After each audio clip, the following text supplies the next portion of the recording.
አብ ወወልድ ወመንፈስ ቅዱስ አሐዱ አምላክ አሜን። በሸገር ሀገረ ስብከት በቡራዩ ክፍለ ከተማ የሚገኘውን የታጠቅ ገብርኤል ቤተክርስቲያን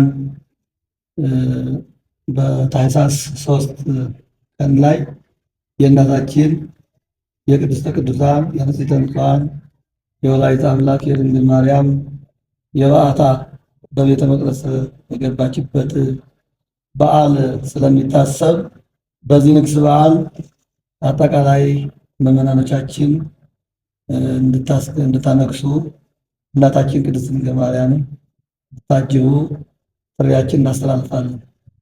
ወለወላዲቱ ድንግል ወለመስቀሉ ክቡር አሜን። ሀገራችን ኢትዮጵያ እግዚአብሔር ይባርክልን።